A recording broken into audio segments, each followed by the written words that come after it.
for $150 million loan when a young Brazilian boy with 2 feet moved from one club to another club for 220 million euro. What is football to us in Ghana? What is football to us in Ghana?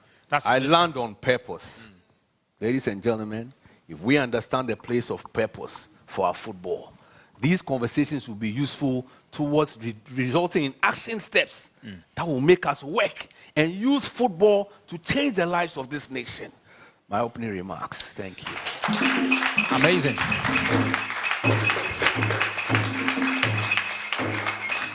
It's fair to say we've given you a tip of the iceberg of what to expect. We have at least some 50 plus minutes more to delve into the conversation and also to hear from you, because you're going to be part of the conversation, those of you in the studio here. And also those of you listening to us on Joy 99.7 FM or watching us on the Joy News channel, you can also be part of the conversation. Just head to Twitter and send us your messages there.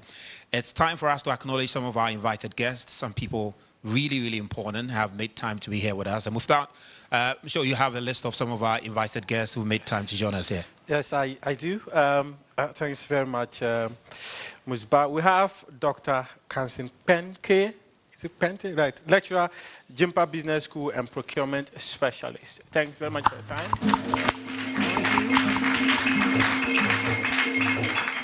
I apologize if I didn't get the name right. Yes. The name is Kansin Pente. Okay. very important. Thank you very much. Yeah, very important. Thank you, sir. And Dr. Maxwell Ampong, Maxwell Investment. Thanks very much for your time. Gerald Mojiri, Kotoko fan. That's a good one. And we also have Mr. Ernest Bonny with us. He's Group Chairman, OBZ Group Ghana Limited. Thank you very much. Domi. Oh, okay, thank you. And also Evangeline Na, Presby University. Thank you. Ebenezer Nto, Presby University.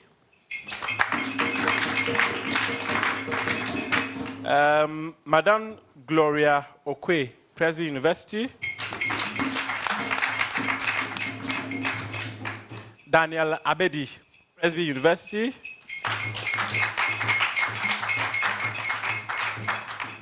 Papu Adote, thank you very much for your time. Also from Presby University.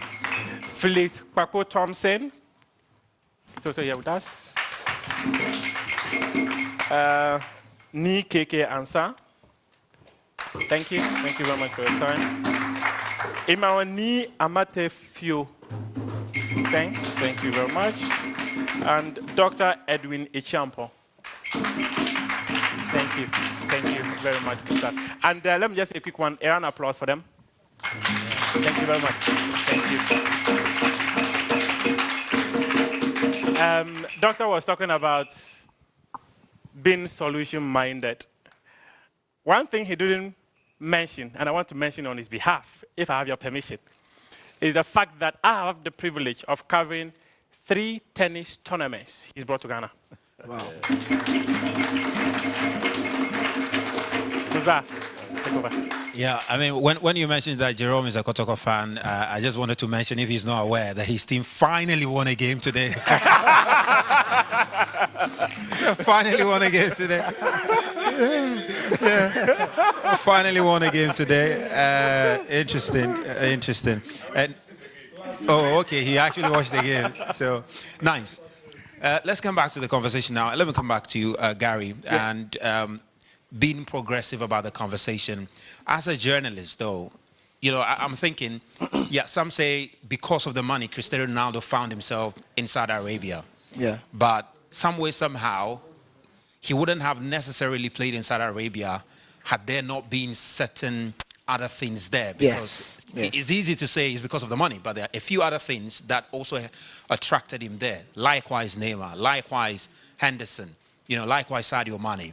What is it from where you sit as a journalist that needs to be done within the Ghana football environment to make the game competitive, attractive, and also to dominate the content space within the media environment? Because the criticism we sometimes get. This is a very, very loaded question. Yeah, I mean, I'll unpack it very, very briefly. First, with a word that Mr. Armstrong Motabe has used repeatedly in his opening submission. It was a question of purpose for Saudi Arabia. And also they built on what they had already from there. So as I established in my preamble, there was a bit of data that said that the population of the country was young. They needed to be kept busy. They had money to spend, and so they needed to spend it on something. Right. Now, the other thing about Saudi, which we are using as our case study basically today, is that they can lay claim on being a football nation as well, first of all, just like Ghana. Saudi Arabia are a football nation at heart. So if you go to Asia, you cannot possibly mention the top 3 football nations in Asia and not mention Saudi Arabia. Indeed, the clubs that we have suddenly become all very aware of in the Asian region were the top boys, right? So Al Hilal, Ronaldo's Al Nasser, and others. So the smaller ones like Al Tai, which there's a Ghanaian there, Bernard Mensah, and others. But they have a big 6 clubs, just like we have a top 3, top 4 here, traditionally. Hearts, Kotoko, Ash Gold, historically, Olympics, pardon? Yeah, and maybe 2 or 3 others. Media. Well, no, historically. So Saudi Arabia, and you see, because they had that, they decided to lean into their strengths. And I've always said that despite our challenges with our economy and all that, I've always remained fulfilled or optimistic of the view that sports can be that change, because even in my lifetime, I have seen it do a 180 for the country, even in our bad economic times. I have seen it in my lifetime. Right. 2008 Africa Cup of Nations. People forget that in the 6 years preceding that was Mali 2002, which was a disaster for the national team. Black Queens had qualified for the 99 World Cup, but following that, not much had happened in the women's football space. Hearts of Oak and Kotoko had dominated to a certain extent on the continent, leading to Hearts winning the Champions League, and then, Confederations Cup, Hearts and Kotoko became there was all that. But then they came a lull, Through the 2008 AFCON, we used that as a touch paper to set off the very thing that Saudi is doing. So it's not like we have not done it before. It is not like we have not done it before. And which is why I am hopeful that this conversation we are having is not a waste of time. Saudi leaned into their area of strength, which is that they were a football nation. They had a huge football culture already. Now, this is in contrast to a place like Qatar. And this is important. The reason why Saudi decided that this year they wanted to do all the magical things they are doing is that they basically looked at Qatar and said, how is Qatar Qatar does not have a football culture at all. At all. So how has Qatar, with no football culture, been able to lobby its way to organize the biggest football competition in the world? And we, who have more than 50 years of football culture, Qatari clubs, Saudi clubs, have histories where 3 generations have supported the teams. Like Neil has talked about, Prof. Hinson says his father took him to Hearts of Oak games. Prof. Hinson, likely, if Ghana football a certain way, would have been taking his child. They have had that repeatedly. But because, they have not had the economic problems that we have had, and they've had a plan, they've had it back to back to back. So today, you will find people in Saudi, 2-3 generations, going to the stadium, grandfather, father, and son. So they lean into that and say, as for the football culture we have, what don't we have? And then they started itemizing the things. So they decided, all our kids, and I've given you the demographic of their kids, are not supporting the Al Nassr and things because on their TVs are Premier League, La Liga, Bundesliga. All the best players in the world are those that the children of Saudi Arabia wanted to emulate. So they sat down and said, but this Ronaldo that all these our kids want to see, how much do we need to bring him? Right? So this Mbappe that we have our own proper Saudi league, that our children, they are not even minding our people, and how much do we need to bring him? And then they decided that if Qatar has been able, through lobbying, as at 2010, 2012, get the rights to the World Cup, they who had the football tradition, they had more money than Qatar anyway. Remember, Saudi Arabia has a susu box. They have a susu box. They have a savings account, which they call the PIF, the Public Investment Fund, of about, let me get the figure right, $776 billion. That is their susu box. It's just $776 billion. That's their susu box. So when they are broke, I don't even think they'll be broke, but you get the point.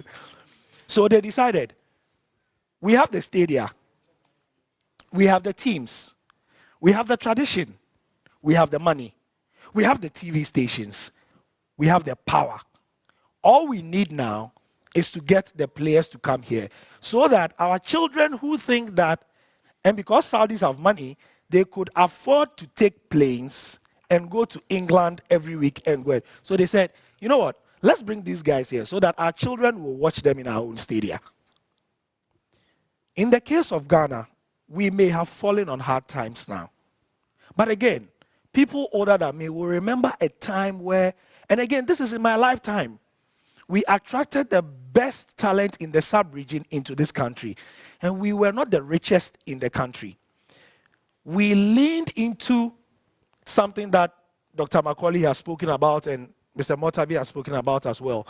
Our unique selling propositions that Ghana is a peaceful place. It's a big thing we can sell to these other players. Because rather than, and with the greatest of respect to our cousins Nigeria, if you weighed every situation on its merits, pound for pound, and you gave the average African the choice of going to Nigeria or coming to Ghana, they would come here. Right? Why? They can go out of Labadi Beach at this time, walk on the street, and the chances of being marked are lower. So safety is a big deal.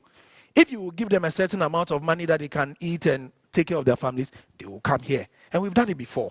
So when we were bringing Valentine, Atem, and all these guys, it was just in the 2000s. Pardon? Sulama Abdullah of blessed memory, and all these guys. So it's not like we have not done it before. Now, what again Saudi did was, once they decided that we can bring these players here, they made sure the infrastructure was okay. And that is where they will beat us now. Because Ronaldo is not going to play on a sand park. Neymar is not coming to play on a Sakura Park. Benzema is not going to play at Kotobabi Swag Park. Or Ashama Sakasaka Park. You know what I'm saying? Or Kumase Abu Abu, the park be or or go to Tamale, what's the name of this famous park? Kaladan Park. Or Jandu Park. They will come and play there. So that is why I am excited that people of the ilk of Dr. Daniel Macaulay are building those frameworks. Dr. Kwame Che has done a very ballsy thing, in my opinion. Look, that facility he has built at, what's the name? I always forget it. At Brankesi. It's a bold and daring thing he has done. Because, for God's sake, what is at Brankesi? There's nothing there. But he's thinking many, many years ahead. And for those of us who don't have his money, who say that's Papa, you didn't know ye. But he's seeing something that we are not seeing. And those people are called visionaries. So I would ally or tie my cloth also to that of Dr. Daniel Macaulay and Neil in answering your question to say that the reason why we chose Saudi is that if you look at the things that inure to their benefit, which were the catalyst for what they are doing now, we are not too far ahead. We only have to decide that as a people, we are actually doing it. So just to sum up, the football culture that will engender, we have it. It was only, you see, we have short memories. It is only 2 seasons ago that in this country, Accra Hearts of Oak and Great Olympics was so oversubscribed that we broke gates in this country. It was here. At the midst of COVID. It was COVID. Like, the government was even begging people, like, you understand what I'm saying? It was such a big match that the COVID team, what was they called? The COVID, the organization that was taking care of COVID, were basically debating whether the GFA should open the match. You recall? Whether they should open the match for people. And this is only 2 years ago. So I am saying that if we are, for listeners on Joy FM and viewers on Joy News, if we have chosen Saudi Arabia, it is a very good example for us because maybe, England and Spain and things, their GDPs are bigger. But we can really compare ourselves to Saudi because literally 3-4 years ago, they were where we are now. But they decided on the solutions mindset as well. And they are where they are. I hope that answers your question, Chief. Perfect, Yeah. Perfect. Gary, thanks very much. Let me come to Prof. Prof, Gary mentioned a staggering figure that is in the Susu box of Saudi Arabia. We might not have that. We might not have $700 billion at our disposal. But definitely, there might be some marketing and branding concepts that we could begin to implement to, grow our football economy to the level where it is able to contribute like it did in England in 2021-22 season, $10.4 billion to the economy in England. You're a marketing person. What can we do as a nation, marketing-wise, to project our football to become such an integral part of our economic growth? I truly appreciate the positive mindset on the panel, and I want to go back to Neil's issue about purpose. Like, what do we want? Because fundamentally, marketing success is predicated on defining what you want. The AstroTurf is brilliant. The University of Ghana is finishing stadium after 11, 12, 13 years. Yeah. We are nearly done. So in the scheme of things, is there a certain infrastructure ecosystem we need in order to even come near Saudi Arabia? That's why I said it's the one thing that will be a minus for us. Because Brilliant. If we want all these players to come, they certainly will not come and play on. So that is what I think we urgently need to fix. Brilliant. Yes. So in a solution spirit, is there any public-private methodology we can come up with where if government can provide a certain quantum, yes, we throw in the private entrepreneurs, we throw in the University of Ghana type stadiums, and eventually have a certain plan that gives us a certain infrastructure stock by a certain time, because that's what we need as a basis for carrying this agenda forward. So somebody should be thinking through this medium to long term and saying, okay, so what do we do? He made a point about how the stadia is in population dense areas, because in his mind, he's trying to stop a situation where the youth indulge in vices that can be put off because they are doing sport. He said he read Biochem, and I thank God for his life, my senior prefect. But for me, I always go back to the strategy and insight. See, marketing is not just believing God and, just shooting. Marketing is scientific. Yeah. So to the extent that we have a sense of the youth dynamics like you spoke to it, what we want to do with the youth in terms of empowering them and building a certain type of youth, the infrastructure platform we need, and even the marketing thinking within the various players in the space. 20 years ago, I was with Joe, we're doing House of Folk Jersey. Those days it was Kodochu Mbafu, and we're trying to sort of find out how we could take proposals to companies to get them to sponsor House of Folk. This is 20 years ago in Adabraka, behind the Riley Secondary School in Originate. So it's not as if we haven't made attempts. But I think that from club level to policy making level, we need marketing thinking all across. Because at the end of the day, we also need to be commercially viable. All this is not just believing God to put up infrastructure. At the end of the day, Daniel must make some money. I mean, it might not be short term, but even with a long term horizon, at a point, we need some payback. So for me, we need to start defining at a very basic level what exactly is the football product in this country. Is it just the players? Is it just the pitches? Or is it all the merchandising and memorabilia? There's a discussion to be had around all that. 20 years ago, I went to Singapore. I was working with Honorable Kwamna Bartels. I was technical advisor for innovation and entrepreneurship. So I got into Singapore and we were watching football at 2 a.m., 3 a.m. And everybody was watching. The pubs were full. They were watching Premiership. Premier League, yeah. Exactly. I remember there was a shop in front of our hotel where they were selling Man U t-shirts for $99 a pop. It was full every day.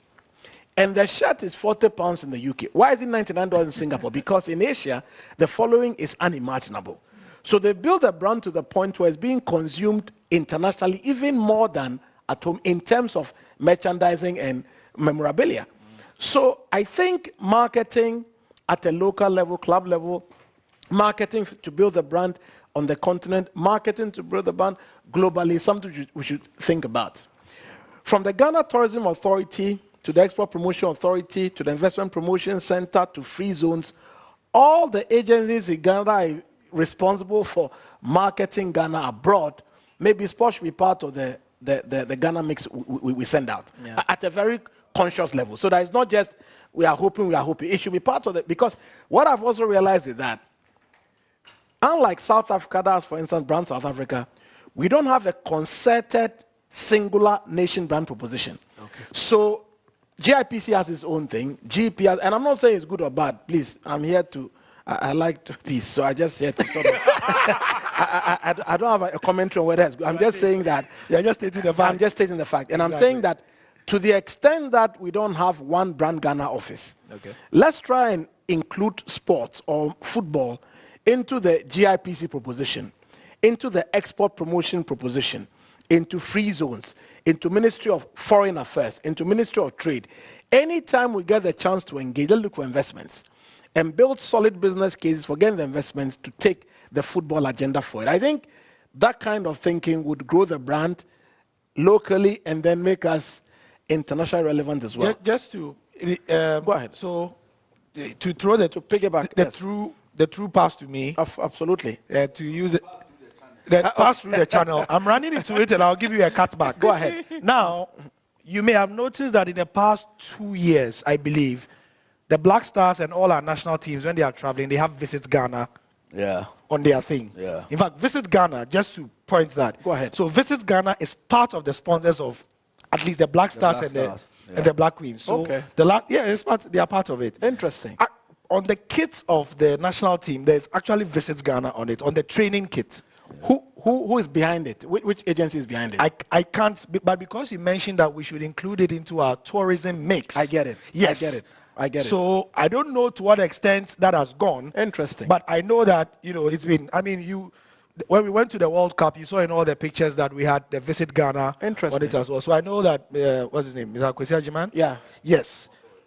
He's a part of the management committee of the Black Stars. And so that is how they bring the tourists, the Visit Ghana element into it. Interesting. If you look at all the Black Stars games on the billboards, the boards there, as part of the sponsors, there's always Visit Ghana. So take So 2 years ago, I was sitting in Kigali. I was Deputy Vice Chancellor at the University of Kigali, and anytime you saw Paul Kagame speak about the Visit Rwanda thing, it's as if it is his it's like he's intentionally interested in making the Rwanda brand grow because of us. And the pride with which he speaks about it was always very refreshing because a president is supposed to be a very big person who doesn't really have time. No, he has time. And he speaks about it in ways that suggest that from the very top of the country, they are interested in projecting the nation brand using a vehicle which is foreign but still football. Sure. So I'm sort of saying that there are so many innovative ways of doing these things.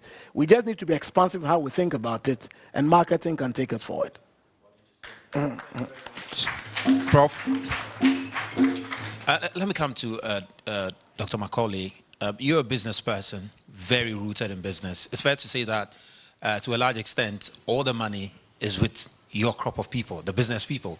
I'm sure when Neil was MD, he was knocking on your doors and a few others to get money from you. You know, but but it doesn't come easy. It doesn't come easy to get your money, because just a few days ago, the Member of Parliament for Takwa and CM, and in fact the Chief Executive Officer of Mediama, were appealing to Goldfields, who had withdrawn their sponsorship for Mediama. Wow. You know, and they were appealing to them to reconsider their decision. So my question to you is, what can the states do to help you business people to find it attractive Yes. to give money to Kumasi Asante Coast, to give money to Mediama, to give money to Dreams FC? Without Hasselhoff. Yeah, and with Hasselhoff. Or Great Olympics. You see, Or Great Olympics. Olympics. You know, the question. You know, the question here is, let's be careful not to get ahead of ourselves. I always believe you work with what you have. That's true. Yeah. And I also believe in leadership. The leadership. What is killing us in this country is leadership. And why will somebody sponsor something? There must be an interest. Yeah. The strongest word in the dictionary is interest, and how you see the future. What had killed our game in Ghana, I don't really agree with Tony Yeboah. Okay. And I beg to differ. Our football is not dead. I remember about 7 years ago, I gathered all those who started course in Ghana, not to the players, but the owners. Okay. I brought them here. We organized a course. I started a course. I revived the course league in Ghana. Okay. Why so?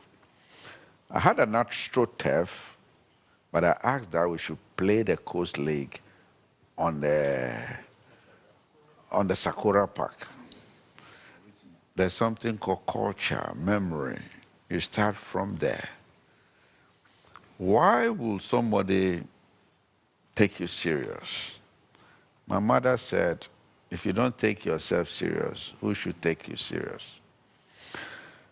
The only team I support in the world apart from Oli is Nottingham Forest.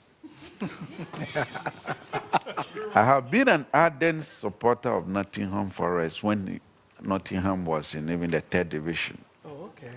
Why? Wow. Because I want to buy that team. Wow. Oh, okay. Wow. Okay. I want to buy Nottingham Forest. Imagine with all this development going on. McDam buy Nottingham Forest, and every time you see about 60% of the players in the English League from Ghana. Just, it sounds strange, but just think about it. Not for myself, but you're advertising Ghana. Yeah.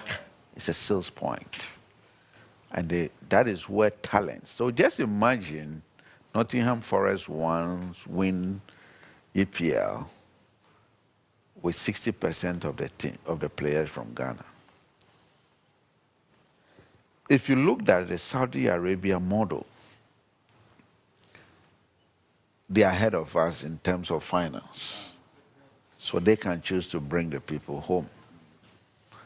We can have a talent basket from here and control the world. Whenever I talk about leadership, a lot of people think it's an easy thing. Leadership is not an easy thing. If you want to drag government into business, into football, there must be what we call deliberate effort by government. It must be a deliberate effort by government and the political leaders to say, this is the dream, this is where we're going. Yeah. Why should Kagame sponsor Arsenal, Rwanda on their shirt. I'm not a marketing person, but there is the need to sell your country. Of course. Football has sold Ghana than any other product in Ghana. Where are we coming from? I'm a businessman. By 2030, Saudi Arabia wants to push $22 billion in football. Yeah. By 2030, we're talking about 7 years from now. And I know they'll go beyond that with the way they have started. What are we doing? What are we running with? What do we have? We have raw talents. I'm a businessman sitting here. How many talent am I developing every year? If you go to Sege Adan, I have bought 150 acres. I'm building a whole sports village. 4 football parks, including grass, tartan track, a football academy, 12 tennis courts with a center court, a gym, a boxing arena, including a sports clinic. The only place you can get a good sports clinic is in South Africa. There's going to be one here.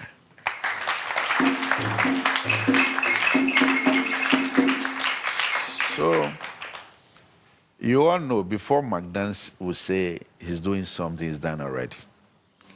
So you will soon see. If you go through Sege right now, you will see what is going on there. It's the biggest astroturf. But if you look around the world, some countries are still playing on grass. Mm-hmm. So I'm building grass courts over there right now as we speak. So how do we develop the game? How do we create the talents? Well, I started with charity. I would turn it into business. Why do I want to do that? To attract, to have people interest, to be able to maintain the consistency. You must have business approach to whatever you're doing in this country. That's why I said, don't let us get ahead of ourselves. Yeah. We talk, but it's about time we walk the talk. How do we walk the talk or talk the walk? This is our country. And the talents are just everywhere. I will also put the blame on the part of the journalist. It's about time you slow down a bit on the English league, the German league, you watch what is going, or you look at what is going on. You talk 1 hour about English league and talk 5 minutes about Ghanaian league. Make it an effort to promote the game. It's not going to come easy. Don't think people are not listening. People love the English game. No. The way you can pick one player in Oli, one player in Kotoko, one player in Adriana, and just hype them up. Before you see, the stadium are getting full. Have a strategy as journalists. So I'll throw this also to the marketing people. I think you are thinking too big. Come home. Come home and let's take it one day at a time. What do we do? How do we fix the media space? You know, if you just take an ordinary player. We started the league. Oli had not considered any goal. But nobody is talking about it.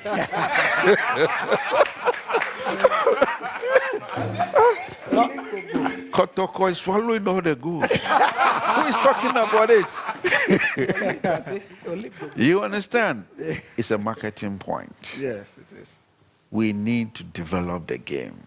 That is when we can look at model. The Saudi Arabian model is fantastic. And they started with their culture. They were able to employ the best coach. But even in Ghana, even if we get the best coaches, we can't even tell that this coach, he doesn't need 1 or 2 years. He needs to be consistent. He needs the support of everybody to be able to build the team. Okay. If your coach league break, you can't win any cup from the Black Star level. That is why McDan has gone down and building talent. Just doing what I can. If you look at the players we have here, very skillful, but they lack stamina. So, what are the journalists and the marketing people looking at? How many football scouts do we have in Ghana? We have to even have a whole plan that we build scouts in Ghana. We build people who go out there to look for talent and sell them and bring them home and be around the teams and give advice to directors of clubs and all that will grow. So for me, football is a billion-dollar business. And we need to take football very seriously because we have it. What we have, we don't know we have it. But if you look at what McDan is doing also, it has to do with bringing the children together who turn out to be bad, later on give them something to do. I'm going to build Olympic champions from Adan. So I'm building a tartan track. The tartan track alone is costing me $2.2 million. So why am I doing it? Yeah. Just ask a young man from Labade here to jump every day from the age of 12. Just jump. I'll pay you, I'll give you money. Just keep jumping. If you jump 10 meters today, tomorrow jump 10.1, 10.2. Within 4 years, he will win Olympic medal for you. So why don't we see these simple things? That's why I talk about leadership. It doesn't take much to do some of these things. And Ghana, we are talking about comparative cost advantage. We have it. We have it seriously. So it's about time we leverage on what we have than getting ahead of ourselves. So when you set a target that you cannot meet, frustrates you. So let's set achievable targets, realistic targets that this country will be able to. In your small corner as a journalist, where you are sitting, I mean, before you go to the studio, just say to yourself that I'm going to talk about Ghana. And stations are picking it. I see what you do. Tone down the betting a bit and talk about the talent. So the leadership you speak about is at different levels. It's at different levels. Different levels. No. I mean, at different levels of leadership. That's fair. So for me, where I'm sitting as an investor, at the same time, philanthropist, I want to see a change. I want to see a very big change in this country. And I know that I'll live to see that big change. Thank you.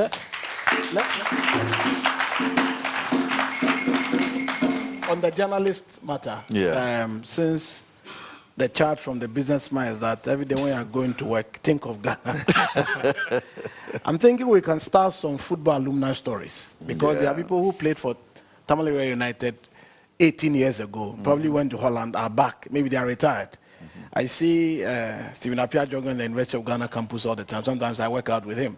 So there are some of these people who came from Colts, they came from your Hearts of Folk, your Lee, and so on and so forth. So if we start football alumni stories, for instance, they tell you where they came from, together those who are playing there now, I think it could be a very fertile combination for those who came before and those who are there now, so we can begin to generate some narratives around what's happening locally. And you tone down on the premiership discussions there. No, he said tone down the betting. The betting. Well, interesting. And Prof, just to add that, in fact, at Joy Sports, we have such a platform. Okay. We have a program called Prime Take. I think our last edition was with Wilberforce Efum. Last Friday. Is he still there? Well, yeah, that's good. That is it. Yeah, that's it. Wow. It's interesting because, like you say, because we are media, it's like you also said it, Doc. It's not easy to do because when you watch our counterparts from England and things like that, and they speak to Wilberforce Efum, by the time they finish doing the 30-minute package, there are rich pictures from 1950, Exactly. you know. Yeah. But I don't Mufta found it so difficult. And Get those pictures. Infum is talking about, 1957 went, and there's no picture to show. You know, so we hear what you are saying. It is not easy to do, and it can be frustrating, but, you know, we can only encourage ourselves and each other because it's Ghana we have. I mean, again, in the last 3 years, for those who have listened to Joy FM in particular for 26 years, you know that the 6 o'clock news is untouchable. News night, right? We believed in the Ghana Premier League, and this coincided with the return of, after Anas, where there were workshops and people said, you guys should do better. And we took it to management and said, management, you see, the people say we are only talking about problems, so we should be part of the solution. So Ghana Premier League is coming. Mr. Kreku says, bring back the love. Media, we are starting afresh. So what did we do? We canceled the 6 p.m. news. And this coincided with when the Ghana Premier League was doing the nighttime matches. When Legon Cities was playing at 6 p.m. and bringing Shatawale and those ones. You know, that season was really hot because there was a lot of hope and people thought it was new. So we started doing games at 6 p.m. Why did we stop? We stopped because after a few weeks of doing it, and it was great, Ghana people love their house, and only if you plug into it and you give it to them, they will take it. They will take it, yeah. We were doing it for about 3 months, I believe. Then one day we told our Joy News team that, this Wednesday, we won't do the news night. So leave the time for us. 6 o'clock. We'll do commentary from the stadium. We were getting our technical team to get the staff to the stadium. Then somebody on our team said, the GFA has issued a statement that the game has been cancelled. So it happened once.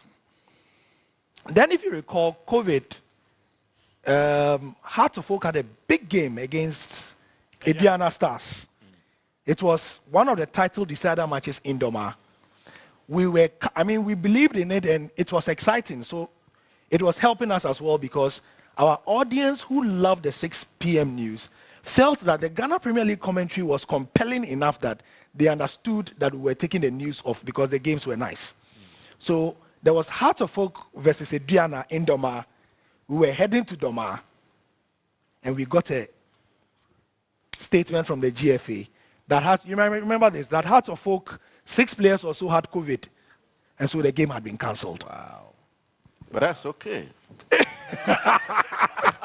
That's the point I okay. want to make is, it's not easy, and so because, it's a business as well. You can't be cancelling programs and things like that. And so we took the executive decision that until the GFA and, or the other stakeholders were able to assure us of consistency, we were not, because what it meant was that once we had taken the news off, we now had to play music, which was not the best. So it's not easy. And in furthering the solutions mindset, we have to decide that sometimes it won't work.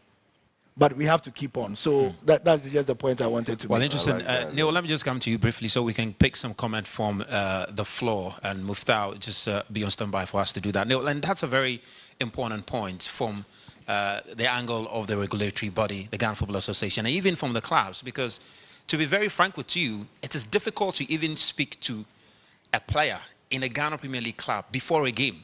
So difficult. Even when you go to cover their training, you even ask permission that I want to just cover your training, just so you can get B-rolls for your discussion. They will stop you. You know, that's sometimes a difficulty that the media gets. So, I mean, from having worked as a managing director of a Ghana Premier League club, what will be your message to the Ghana Football Association, to the clubs, to help the work of the media? Because whether we like it or not, the media is going to play a critical role in repurposing our approach to the development of football in the country. Well, I mean, my advice would be direct. You know, and Prof. Hinson alluded to the fact that marketing thinking. Again, I also come from a marketing stock, having worked with Unilever in marketing for a number of years. And it's about the paradigms with which my brothers and sisters who work in football work with. You were very charitable in saying that you want to interview a player before a game and you have a challenge. When I was MD, we used to have every other week, we had sessions with the media. Make a player available, make the head coach available. The PRO is there. Occasionally, I'll sit there as MD. And it was a way of getting us, the club, closer to our fans through the media. Why did I say we're being charitable? We've been in this country. And my brothers and sisters in football may say, Neil, you like repeating this example. But it's worthwhile to say it because whilst Mr. Macaulay spoke about the media pushing the agenda, it's also the case that, if not all, quite a number of my brothers and sisters in football also create the challenge that I just described. A broadcast team is put together to go and telecast live a game in a venue. I'll not mention any venue before I get political problems. But a venue in Ghana. They get there, the game is advertised as the 6 p.m. or the 3 p.m. game, and that TV crew are told you cannot televise this game because the home team have said you will not telecast the game. And I just give that as one example. I could give several of them. Yeah. So we talked about advice. The advice I give to my, let's say, self and my brothers and sisters in football is, if it is that we are saying that our media, our colleagues in the media must project us, then we need to configure ourselves and have a mindset that is open for us to be leveraged. Because without that mindset, a lot of what we are saying here will not be practically done. Yeah. The access to the players is through the clubs, not even through the FA. The FA, on paper, may say the clubs should do A, B, C, D. But this club prevented the TV crew. Actually, they put a trailer or something across the road, a truck. And the TV crew couldn't cross to go and telecast the game. Yeah. Yes, that's serious. Yeah. For whatever reason. I won't go into the reason. So, advice. My brothers and sisters in football, we need to be open. And need to understand that when the spotlight is on us, it actually inures to our benefit. So may I ask you, what are the journalists doing about it? About when that happened? When that happened? I think I don't quite recall that anything even happened after that. No. Honestly, I don't think so. I would have thought at the time. I recall. Yes. I recall then that Did SWAG take it up? That was 2017. What the Ghana Football Association decided was that if a club decides that the broadcast rights holder will not broadcast their match, they will lose 3 points. Yes, they'll sanction them. Yes. So that's the sanction. So I asked you that question because we need to be very serious with the game. Yeah. We cannot be talking about it. There must be sanctions. Yes. Yeah. Yes. There must be serious disciplinary major sanctions. So you see, some of these things, you journalists should be hammering on it. Sure. You can hold the Ghana Football Association at ransom. You can strike because of such a thing. You have to take it very, very seriously. This is not something you should joke with. Yeah. No, it's serious. This is how powerful you can be. Yeah. I don't know if I could collaborate for Go ahead. I think such behaviors need to be properly documented and reported. Yeah. But fast forward, given the fact that some of these incidences has the tendency to recur,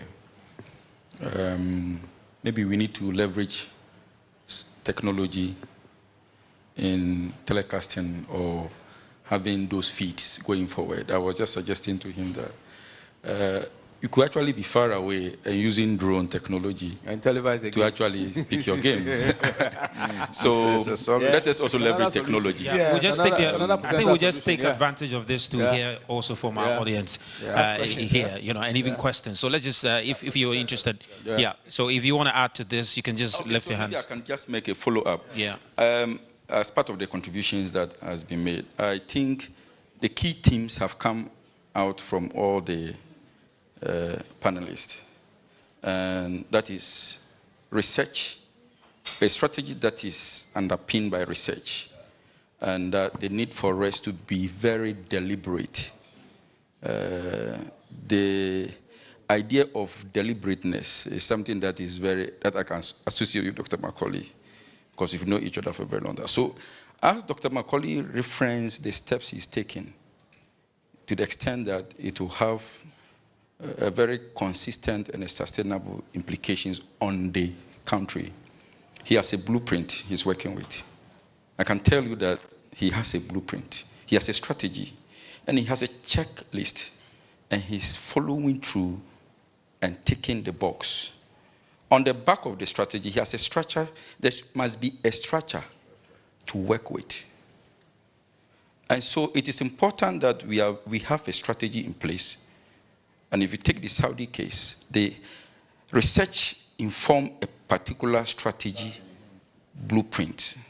And there is a very deliberate structure, a permanent structure that is ensuring execution. And so, therefore, they will realize the benefit. So I think, like I said, all of you have actually synchronized or synthesized all the things that I've been thinking about. And I just hope that we have a structure in place that is documenting some of these initiatives that we are suggesting in a manner that maybe in the next couple of months we can have a blueprint and have a further stakeholder engagement with all the key actors and begin to look at how we could go to the ground and start the implementation. That's just a few input I would like to make. To be fair, just in the spirit of the solutions mindset, I mean, it's important to, so that we are not looking at the glass as only half empty, right?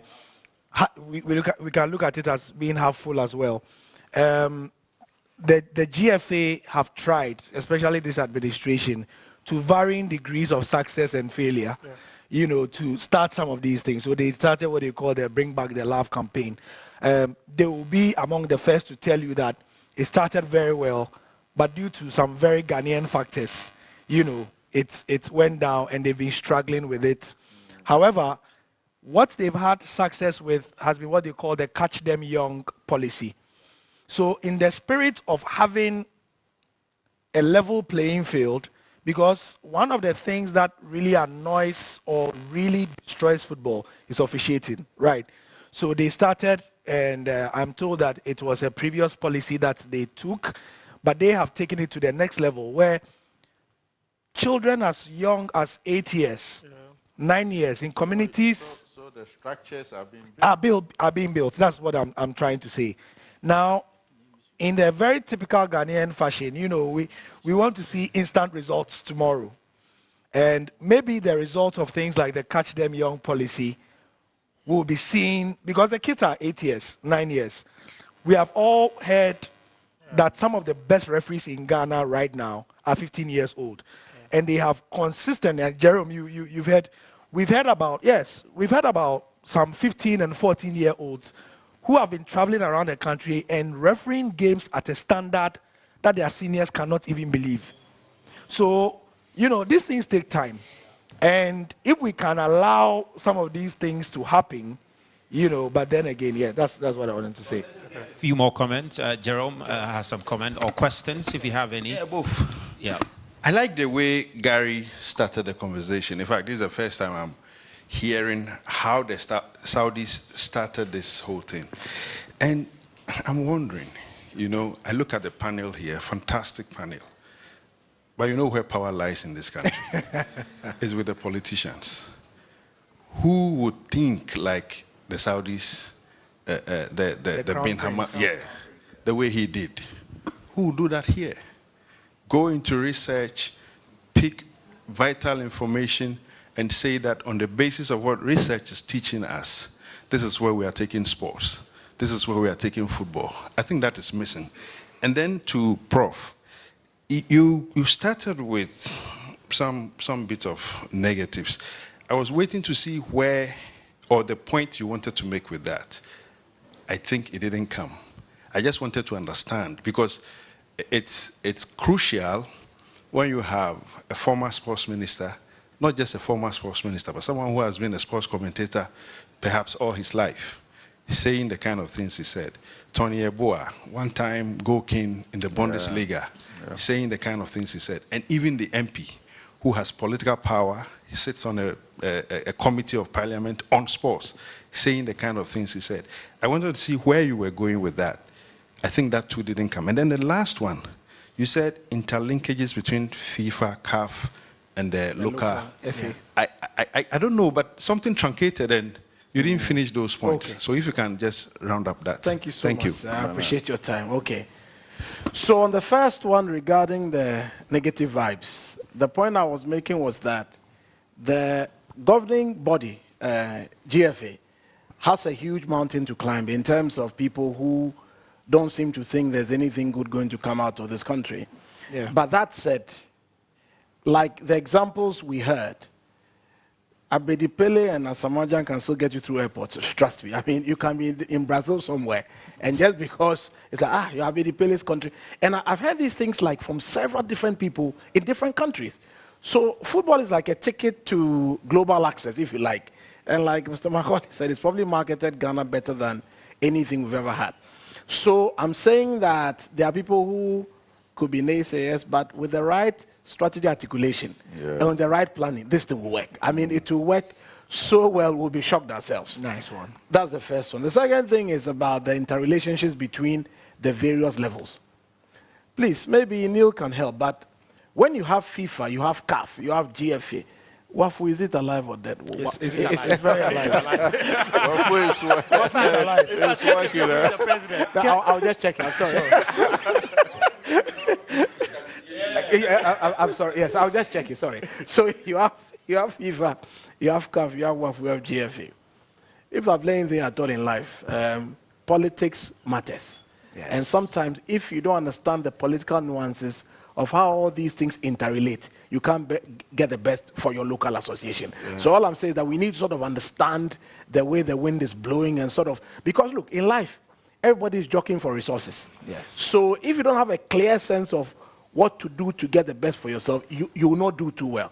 So I'm just sort of sounding a note of caution that we need to understand all the complex football association and ensure that Ghana gets the best, given our political savvy. So that's the point I sought to make. Well, interesting. Okay, we might just have to do, let's take comments, comment, just one, maybe under 30, 40 seconds, so we could wrap up very quickly. Good evening. As we are speaking, we are talking about how to market the game, make the game very beautiful for us to watch. But what I would like to draw our mind is just the basic needs that makes the game beautiful. You see, there was one time I was watching one of the female game, and then a player got hurt, and then there was no stretch to just take care of the pitch. One of the technical team has to carry at the back. You see, it doesn't make the game beautiful. So as we think of how to move ahead, we need to look at this basic logistics to make the game beautiful. Right. Wonderful. Thank you. Good point. Wonderful. That's a good point. Yeah, the basic things That's need a to be good fixed. point. Yeah. I have not even. Yeah. Yes, thank you very much. We are talking about the Saudi Arabia experience, and you spoke about the Susu box, which the Saudi Public Investment Fund supported. We may not have it, but my senior man always says that No. The word was spoken into being. That's correct. Now I'm coming to Doc Macaulay. I'm agreeing with you. What our media say about our league hurts the league a whole lot. And when you say it, they wax lyrical to defend themselves. I was watching the Nations TV, where Jerome always lives, and my boss Neil. And on this very day, the morning, the 5 show or something, and they spoke a whole lot about the foreign league. And when they were signing off, then the lady remembered that she said, and let's remember that Midiama and the Dreams are playing Africa, and the ladies team, Ampim Dakwa or something. We spoke about this at the barbering shop, and that was it. And I said, wow.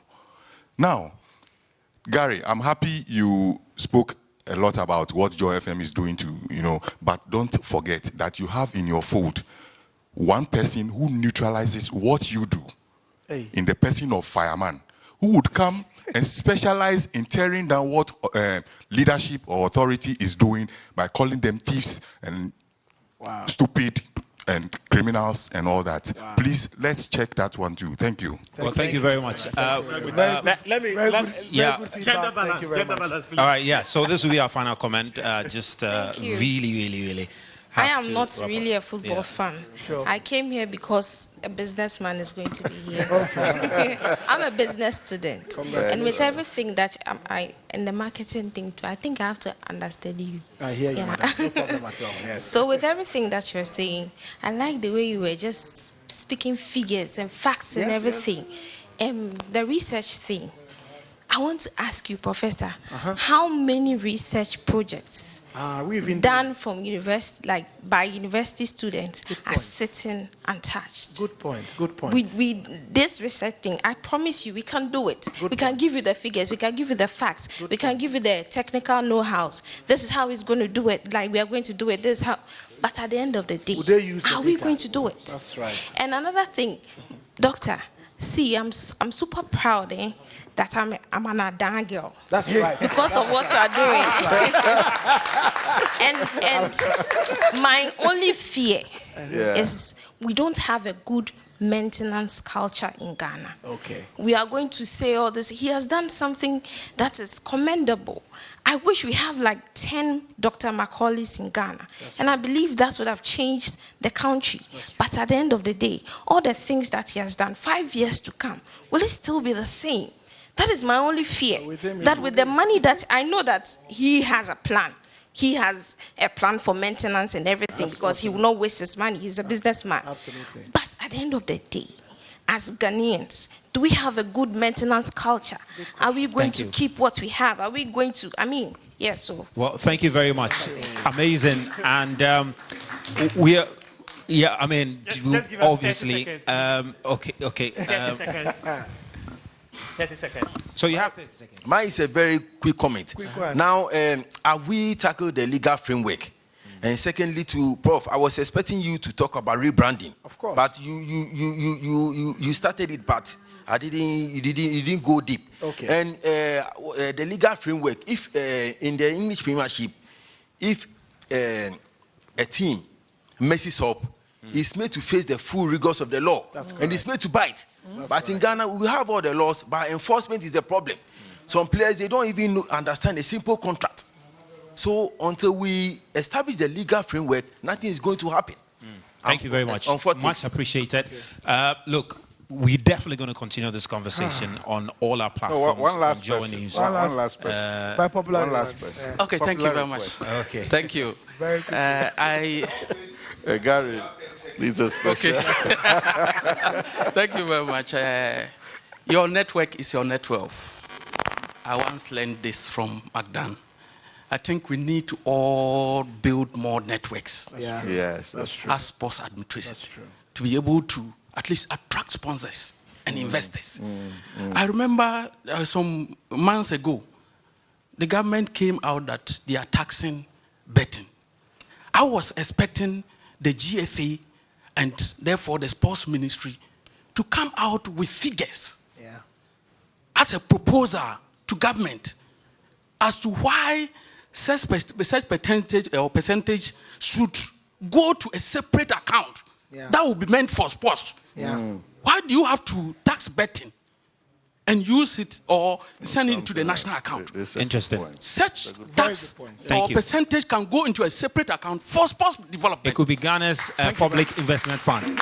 Amazing. Let me just say, let me just acknowledge Mr. Joseph, who is a Accra rep for Brecum Chelsea, Mr. Desmond, and who is the chairman of Brecum Chelsea Supporters Welfare in Accra, Mr. Raphael Edem, who is executive director at Jubilee Communications, Mr. Latif Abubakar, who is a playwright. Wow, amazing. Good to have you here, Mr. Latif. And Mr. Jake, who is the chief executive officer of Cranium Group, Mary Opoku, who is also a midwife, Anna B. Awumi, who is a cybersecurity analyst. Thank you so much for coming through. And thank you, Gary Al Smith, the head of sports. Of course, I'm very sure you agree we're going to continue this conversation on our various platforms.